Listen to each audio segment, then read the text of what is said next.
Hi there, Aloha friends. Welcome back to this study along of the Advent of Divine Justice. I am your reader, Jacqueline Clare. If you enjoy this video, once you watch it, please remember to like and subscribe so that more people can find this and we can stay connected.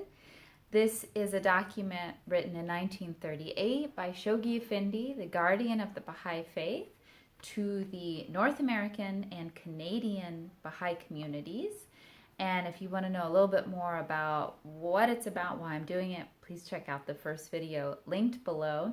I'm going to jump into paragraph 96, and Shoghi Effendi has been describing some of the requisites for the 7-year plan, building Baha'i communities in Latin America specifically. And it's really interesting to read because it's so rich with advice and guidance that applies today to our modern day efforts to build community wherever we are. Paragraph 96. An effort, moreover, can and should be made not only by representative Baha'i bodies, but also by prospective teachers, as well as by other individual believers, deprived of the privilege of visiting those shores or of settling on that continent, to seize every opportunity,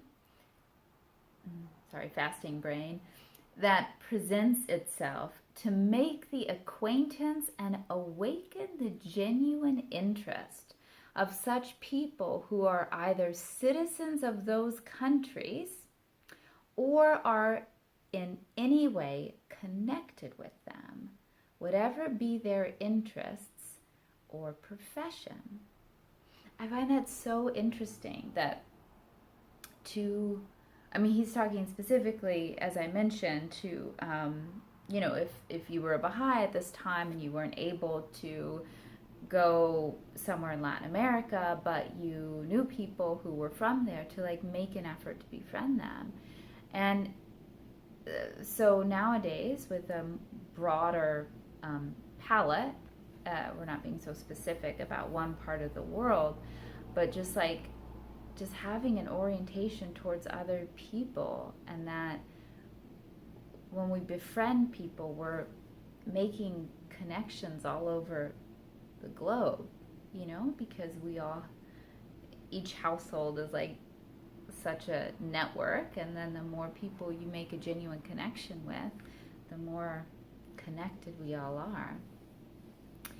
Through the kindness shown them, or any literature which may be given them, or any connection which they may establish with them, the American believers can thereby sow such seeds in their hearts as might in future circumstances germinate and yield the most unexpected results.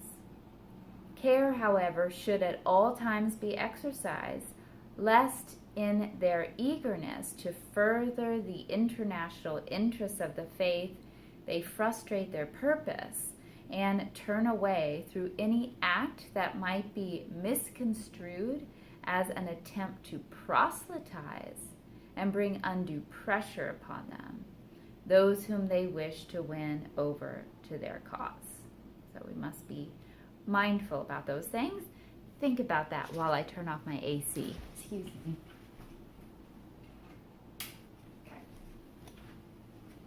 We're getting real casual here.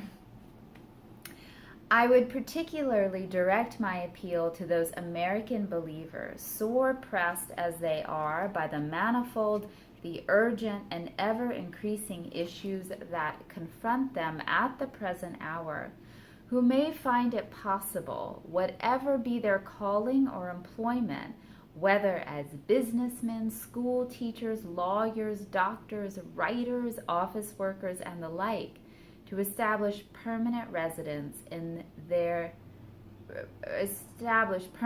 their residence in such countries as may offer them a reasonable prospect of earning the means of livelihood. They will, by their action, be relieving the continually increasing pressure on their teaching fund, which, in view of its restricted dimensions, must provide, when not otherwise available, the traveling and other expenses to be incurred in connection with the development of this vast undertaking. Should they find it impossible to take advantage of so rare and sacred a privilege, let them, mindful of the words of Baha'u'llah, determine each according to the means at his or her disposal to appoint a deputy who, on that believer's behalf, will arise and carry out so noble an enterprise. Center your energies, are Baha'u'llah's words, in the propagation of the faith of God. Whoso is worthy of so high a calling, let him arise and promote it. Whoso is unable, it is his duty to appoint him who will in his stead proclaim this revelation, whose power hath caused the foundations of the mightiest structures to quake, every mountain to be crushed into dust, and every soul to be dumbfounded. As to those who have been able to leave their homes and country and to serve in those regions, whether temporarily or permanently, a special duty which must continually be borne in mind develops upon them. It should be one of their chief aims to keep, on the one hand, in constant touch with the National Committee, specifically entrusted with the promotion of their work, and to cooperate, on the other, by every possible means and in the utmost harmony with their fellow believers in those countries, whatever the field in which they labor, whatever their standing, ability, or experience.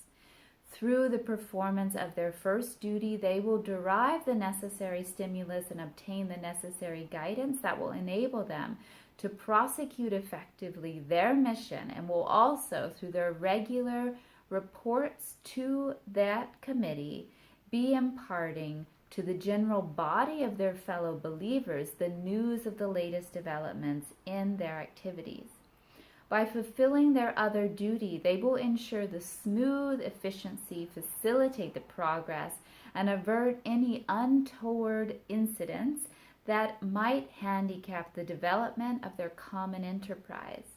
The maintenance of close contact and harmonious relationships between the Inter-America Committee, entrusted with the immediate responsibility of organizing such a far-reaching enterprise, and the privileged pioneers who are actually executing that enterprise and extending its ramifications far and wide, as well as among those pioneers themselves, would set, apart from its immediate advantages, a worthy and inspiring example to generations still yet to be born, who are to carry on, with all its increasing complexities, the work which is being initiated at present.